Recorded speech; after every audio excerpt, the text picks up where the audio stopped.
Hello friends, मैं कौशल्या चौधरी स्वागत करती हूँ एजुकेशन बॉन्ड चैनल पर। फ्रेंड्स, लास्ट क्लासेस में हमने स्वर संधि और व्यंजन संधि को कंप्लीट किया था। ओके, आज हम पढ़ेंगे विसर्ग संधि। ओके फ्रेंड्स, बात करें विसर्ग संधि की, तो जब किसी विसर्ग के अंदर स्वर का मेल होता है या फिर किसी व्यंजन के अंदर विसर्ग का मेल होता है तो वहां पर उत्पन्न विकार को विसर्ग संधि कहा जाता है। ओके, जब विसर्ग के अंदर स्वर का मेल हो, ओके, विसर्ग के अंदर स्वर का मेल हो या फिर विसर्ग के अंदर व्यंजन का मेल हो, ओके, विसर्ग के अंदर व्यंजन का मेल हो, तो इनसे उत्पन्न विकार विसर्ग संधि कहलाता है। ओके, तो विसर्ग संधि में किसी भी प्रकार के कोई भी भेद नहीं होते हैं, व्यंजन संधि की तरह ही। ओके, विसर्ग संधि के भी नियम है। बात करते हैं विसर्ग संधि के फर्स्ट नियम की। ओके, बात करते हैं विसर्ग संधि के फर्स्ट नियम की। यदि रूल नंबर 1 कहता है कि संधि, मैंने बताया संधि हमेशा दो पदों में होती है और दोनों ही पद अर्थवान होते हैं। ओके, दोनों ही पद अर्थवान होते हैं। रूल नंबर 1 कहता है यदि प्रथम पद में ए के बाद विसर्ग हो, ओके, ए के बाद विसर्ग हो और सेकंड पद के अंदर तीसरा, चौथा, पांचवा, जिन्हें हम सघोष कहते हैं। ओके, तीसरा, चौथा, पांचवा या फिर ये, रे, ले, वे या फिर है हो, तो ए के स्थान पर ओ हो जाता है। ओके, ए के स्थान पर ओ हो जाता है यदि ए के बाद विसर्ग हो। ओके, ए के बाद विसर्ग हो, बाद में तीसरा, चौथा, पांचवा, जिन्हें हम सघोष कहते हैं। ओके, सघोष कहते हैं।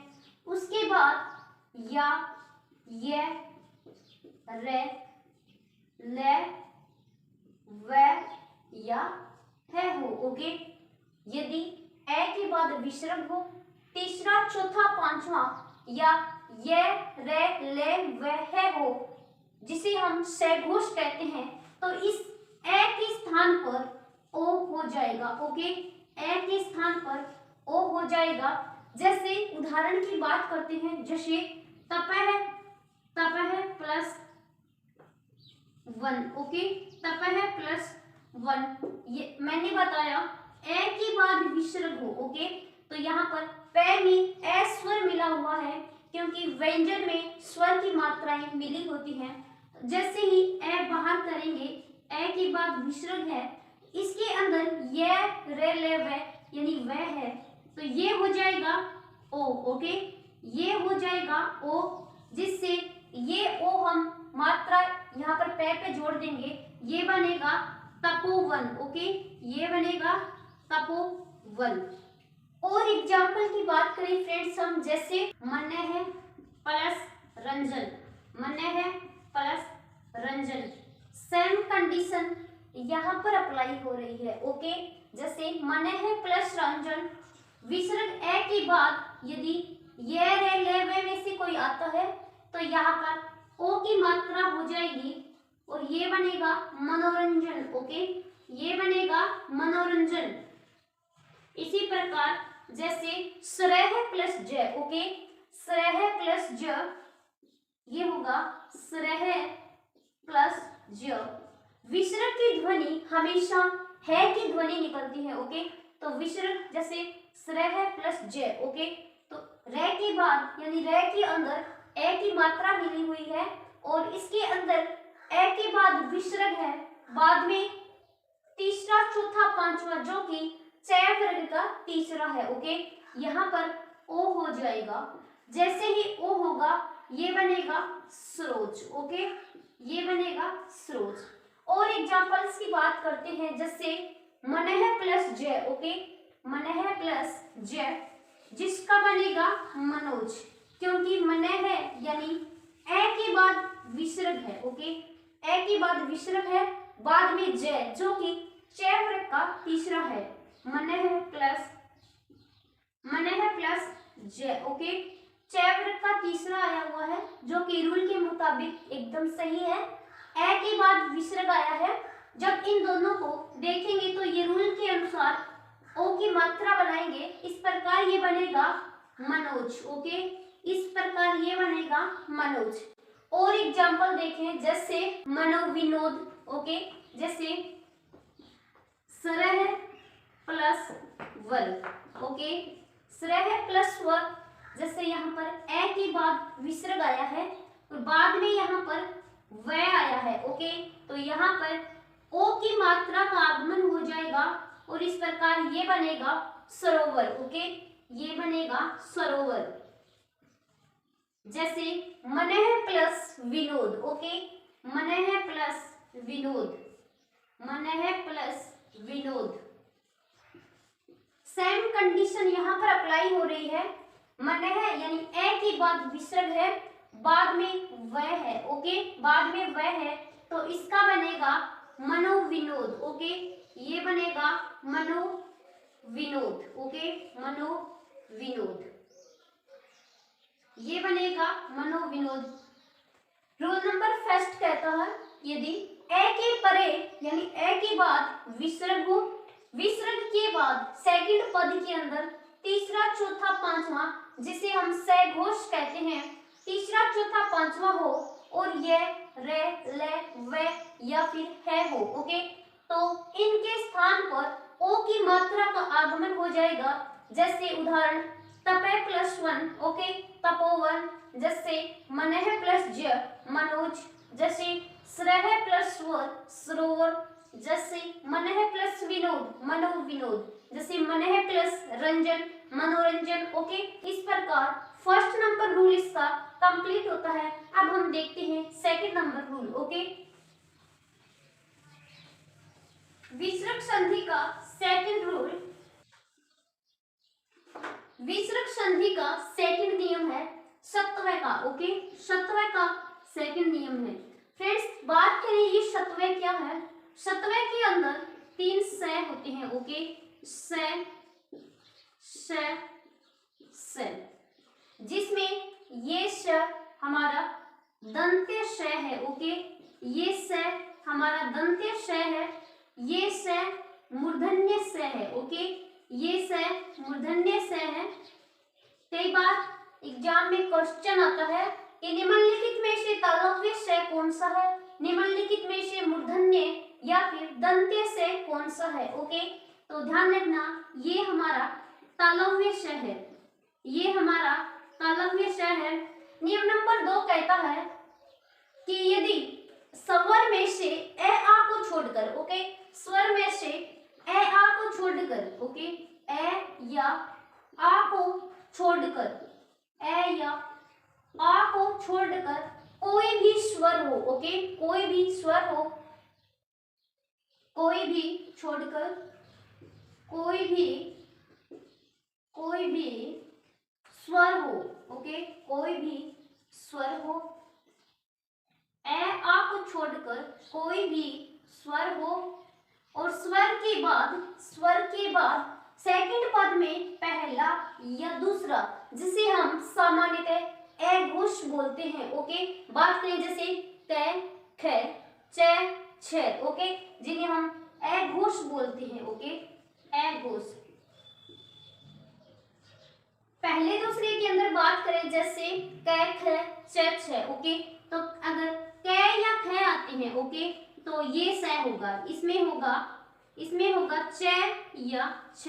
ओके, यदि च या छ आते हैं, ओके, ना कि क या ख, च या छ आते हैं तो ये श होगा। और इसके अंदर यदि त या प आते हैं, ओके, त या प आते हैं तो ये स होगा, दंत्य श होगा।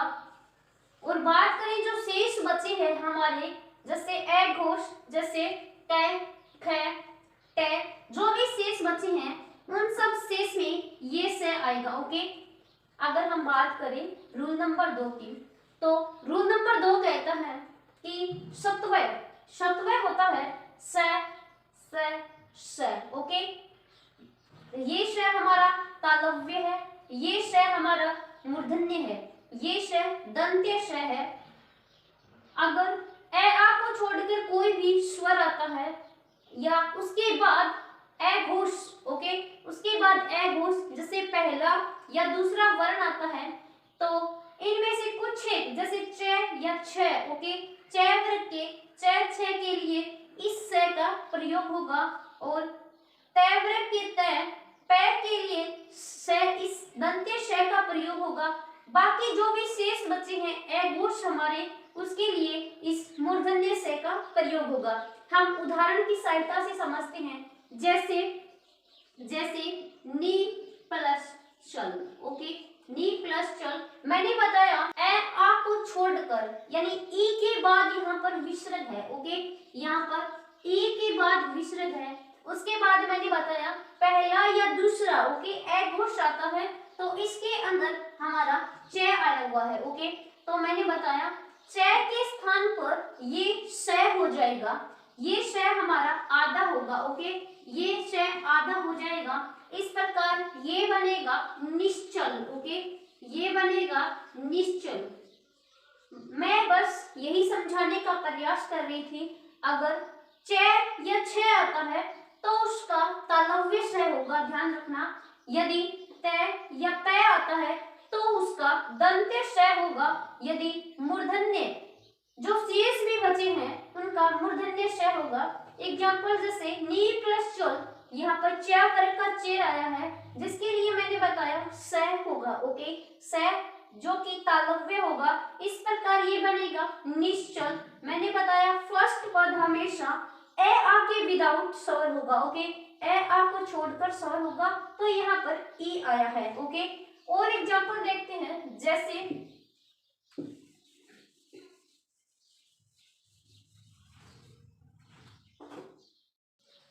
नी प्लस चिंत, ओके, नी प्लस चिंत, ओके, नी प्लस चिंत, ये शब्द है।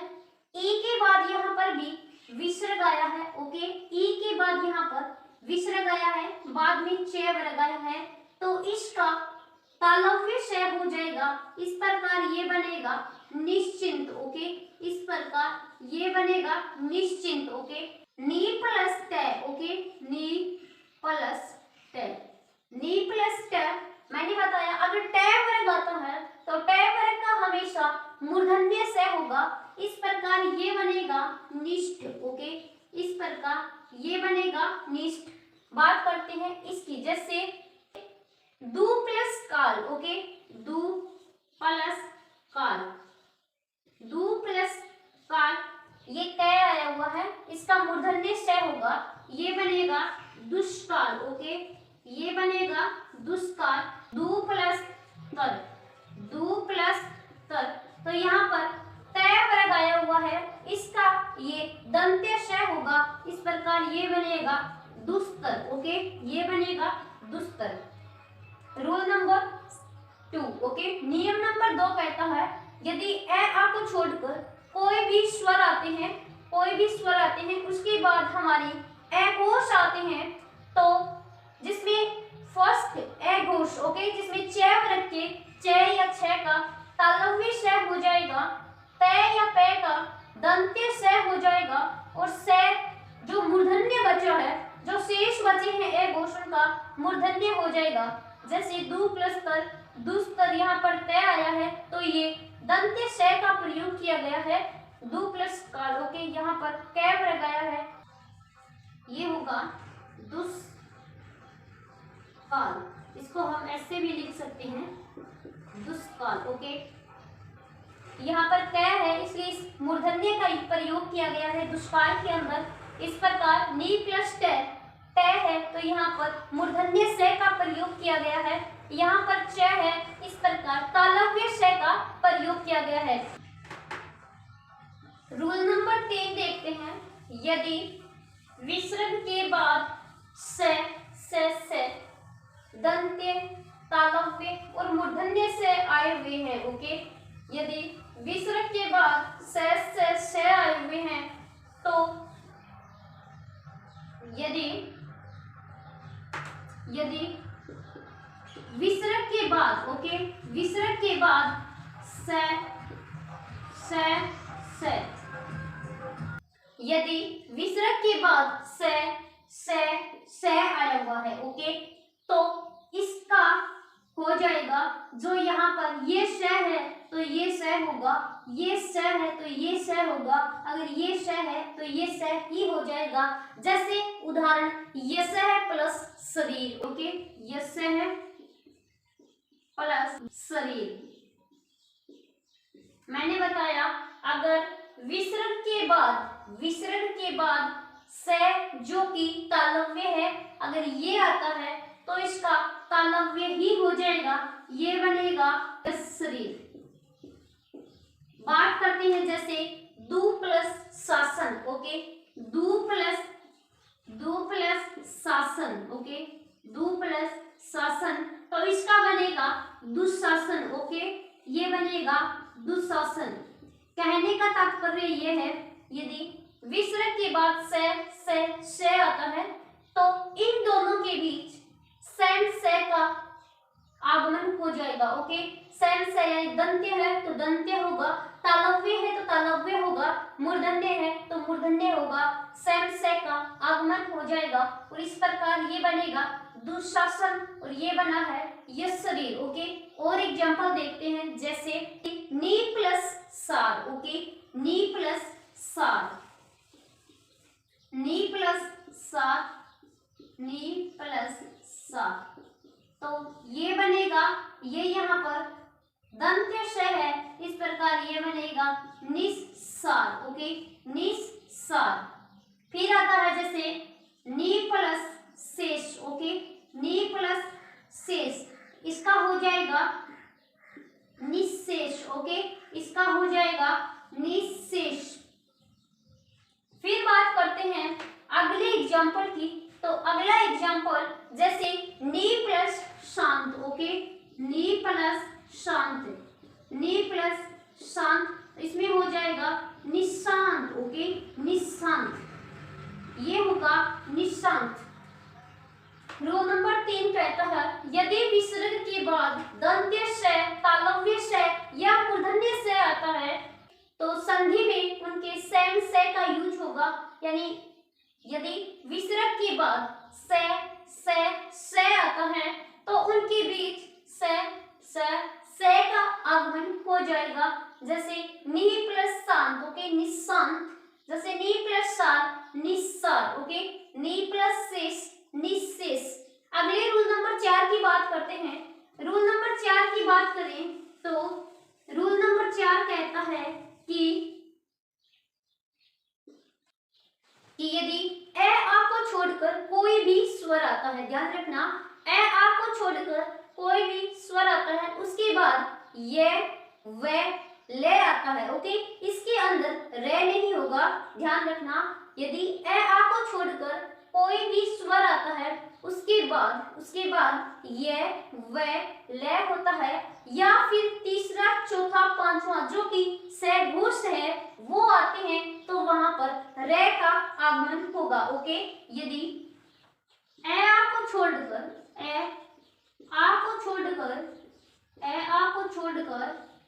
कोई भी स्वर आता है, ओके,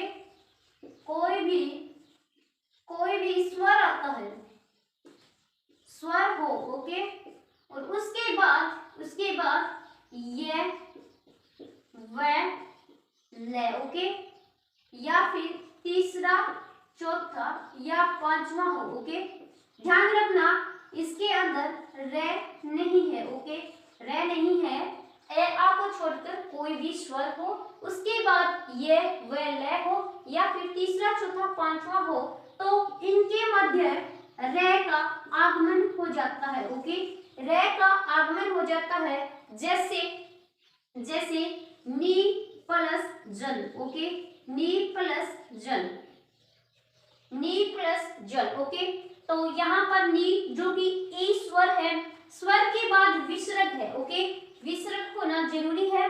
विसर्ग संधि के अंदर विसर्ग होगा। ओके, नी प्लस जन जो कि च वर्ग का तीसरा है, तो वहां पर रे का आगमन होगा।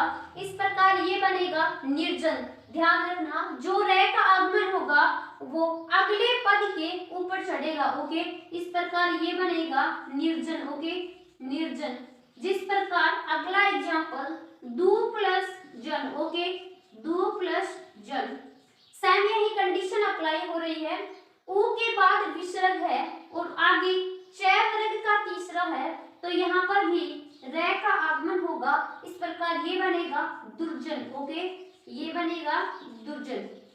अगला एग्जांपल देखें, जैसे नी प्लस गम। ओके, नी प्लस गम, नी प्लस गम। ओके, नी प्लस गम। ये क वर्ग का तीसरा आया हुआ है, ये ई के बाद विसर्ग आया हुआ है। इस प्रकार रे का आगमन होगा, ये बनेगा निर्गम। ओके, सेम एग्जांपल जैसे दू प्लस गम। ओके, दू प्लस गम, ये बनेगा दुर्गम। ओके, ये बनेगा दुर्गम। अगला एग्जांपल नी प्लस लज, नी प्लस लज। ओके, नी प्लस लज, यदि विसर्ग के बाद ये वे ले आता है, तो रे का आगमन होगा और रे हमेशा सेकंड पद के फर्स्ट वर्ण पर चढ़ेगा। जैसे ये होगा निर्लज। ओके, ये होगा निर्लज। जैसे नी प्लस दोष। ओके, नी प्लस दोष। ओके, ये बनेगा निर्दोष, ये बनेगा निर्दोष। रूल नंबर 4 कहता है ए आ को छोड़कर कोई भी स्वर आता है और उस स्वर के बाद विसर्ग आता है। ओके, विसर्ग खासकर ध्यान रखना। उसके बाद ये वे ले आता है, इसके अंदर रे नहीं होगा। ओके, उसके बाद से घोष तीसरा, चौथा, पांचवा आता है, तो उनके बीच रे का आगमन हो जाएगा। जैसे नी प्लस जन निर्जन, नी प्लस गम निर्गम। ओके, दू प्लस जन दुर्जन, दू प्लस गम दुर्गम। नी प्लस लज। ओके, निर्लज। नी प्लस दोष निर्दोष। बात करते हैं रूल नंबर 5। ओके, नियम नंबर 5,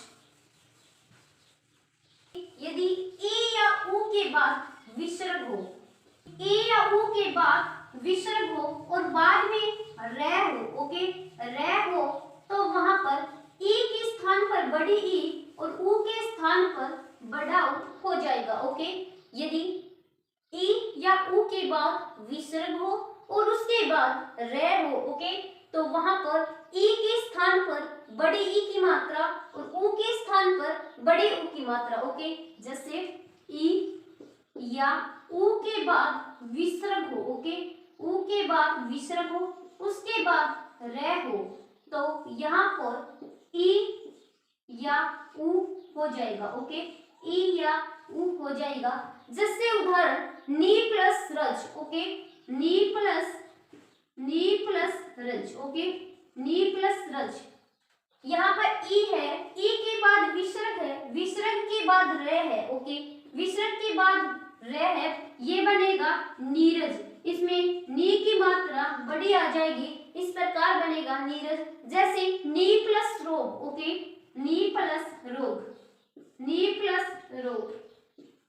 यहाँ पर ई के बाद विसर्ग है, उसके बाद रे है, तो यहाँ पर बड़ी ई की मात्रा हो जाएगी। इस प्रकार ये बनेगा निरोग। ओके, ये बनेगा निरोग।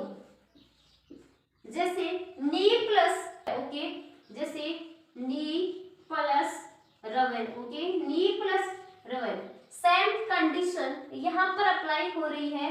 यदि ई के बाद विसर्ग है, उसके बाद रे है, तो यहाँ पर बड़ी ई की मात्रा हो जाएगी। इस प्रकार ये बनेगा नीरो। Okay, Nero. बात करते हैं अगले एग्जांपल्स के। जैसे नी प्लस रंधर। ओके, नी प्लस रंधर, ये हो जाएगा निरंधर। ओके, ये होगा जैसे नी प्लस रंधर। ओके, ये हो जाएगा निरंधर। कहने का तात्पर्य इतना सा है कि यदि ई या ऊ के बाद विसर्ग आता है और विसर्ग जो सेकंड पद में फर्स्ट पद रे से शुरुआत हो, ई के स्थान पर बड़े ई की मात्रा हो जाएगी, ऊ के स्थान पर बड़े ऊ की मात्रा हो जाएगी। जैसे नी प्लस रज, ओके, नी प्लस रज नीरज, नी प्लस रव, ओके, नीरव, नी प्लस रंधर निरंधर, ओके। रूल नंबर 6 की बात करते हैं। रूल नंबर 6 कहता है कि यदि ए के बाद विसर्ग हो, ओके, ए के बाद विसर्ग हो, आगे सेकंड पद मतलब आगे ए को छोड़कर कोई भी स्वर हो, ए के बाद विसर्ग हो, सेकंड पद में ए को छोड़कर कोई भी स्वर हो, तो वहां पर विसर्ग का लोप हो जाएगा, ओके। यदि ए के बाद विसर्ग हो और उसके बाद ए को छोड़कर, ओके, ए को छोड़कर कोई भी स्वर हो, कोई भी स्वर हो, ओके, कोई भी स्वर हो, तो वहां पर विसर्ग का लोप हो जाएगा, ओके, विसर्ग का लोप हो जाएगा। लोप से तात्पर्य है विसर्ग हट जाएगा, ओके, विसर्ग हट जाएगा। जैसे अतः प्लस एव, ओके, जैसे अतः प्लस एव, ओके, अतः प्लस एव। जब हम देखते हैं यदि ए के बाद विसर्ग है, क्योंकि तय के अंदर स्वर की मात्राएं है, इस प्रकार यहाँ पर तय के अंदर ए की मात्रा है, ए के बाद अगर विसर्ग है, उसके बाद ए को छोड़कर कोई भी स्वर है, तो विसर्ग हट जाएगा। विसर्ग हटेगा तो ये बनेगा अतः एव, ओके, ये बनेगा अतः एव। ये शब्द शुद्धि के अंदर बहुत काम आते हैं।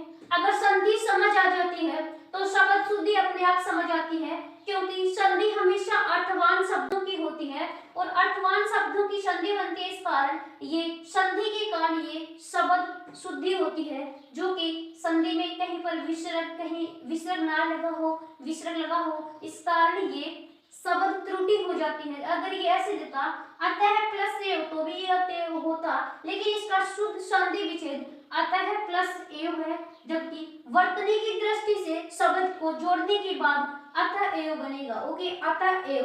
और एग्जाम्पल की बात करें, जैसे यस प्लस इंचा, ओके, यस प्लस इंचा, यस प्लस इंचा, ओके, ये बनेगा यसिंचा, ओके, यसिंचा, क्योंकि इसके अंदर केवल और केवल विसर्ग का लोप होगा।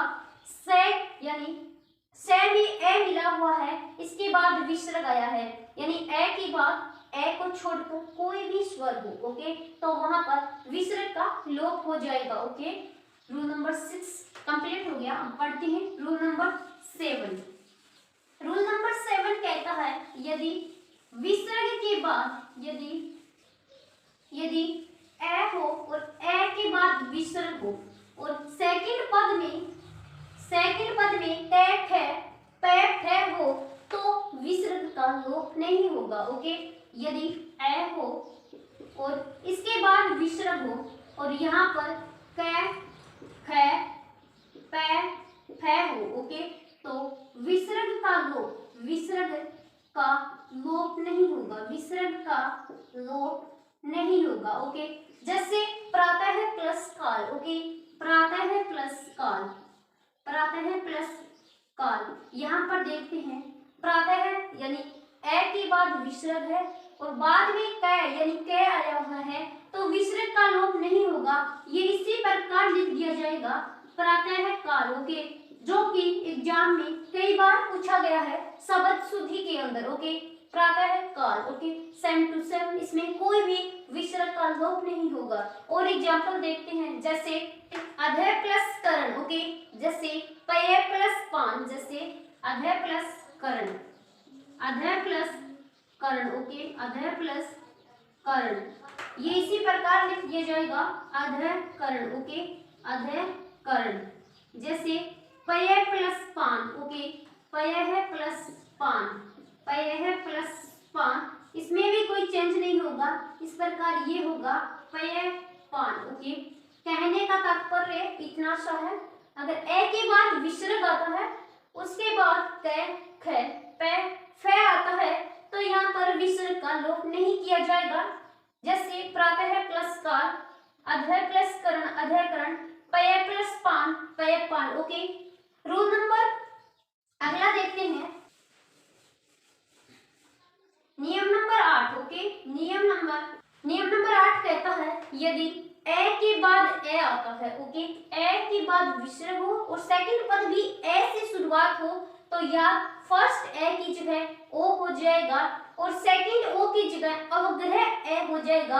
अवग्रह ए जैसे बात करें हम तो ओम शब्द के अंदर जो इस प्रकार आता है वो अवग्रह ए होता है। ओके, जैसे ए के बाद ए विसर्ग के बाद अगर ए आता है तो ओ या ओ हो जाएगा। इसको अवग्रह चिन्ह बोलते हैं। जैसे यस है प्लस अभिलाषा। ओके, यस है प्लस अभिलाषा। उदाहरण की बात करें यस है प्लस अभिलाषा तो संधि के कारण इसके दो शब्द बनेंगे जो कि वर्तनी की दृष्टि से दोनों ही सही है, जो शब्द शुद्धि में पूछा भी गया है। अगर इसका देखें यशोभिलाषा, ओके, इस प्रकार भी इसको लिख सकते हैं यशोभिलाषा। ओके, यशोभिलाषा। और इसको हम इसी शब्द को हम इस प्रकार भी लिख सकते हैं यशो अभिलाषा। ओके, यशोभिलाषा। ओके, यदि ए के बाद विसर्ग हो, विसर्ग के बाद वापस ए की पुनरावृत्ति हो तो ओ या अवग्रह चिन्ह का आगमन होगा। जैसे यश है प्लस अभिलाषा, यशोभिलाषा, ये भी सही है, और यशो अभिलाषा ये भी सही है। ओके, आज हमने बात की थी विसर्ग संधि। विसर्ग संधि में मैंने मोटा मोटी तौर से बताया कि जब विसर्ग के अंदर स्वर का मिलान होता है या फिर विसर्ग के अंदर व्यंजन का मेल होता है तो जो इनमें विकार उत्पन्न होता है उस विकार को ही हम विसर्ग संधि कहते हैं। फिर मैंने आपको 7-8 इसके नियम बताए हैं। संधि हमारी कंप्लीट हो गई है। हम अगली क्लास में चर्चा करेंगे समास। ओके, समास के बारे में पढ़ेंगे। ये समास हमारा तीसरा टॉपिक है। इससे पहले हमने वर्ण विचार भी कंप्लीट कर लिए, संधि भी कंप्लीट कर ली। ओके, अब पढ़ेंगे अगली क्लास के अंदर समास। तब तक के लिए टेक केयर। ओके।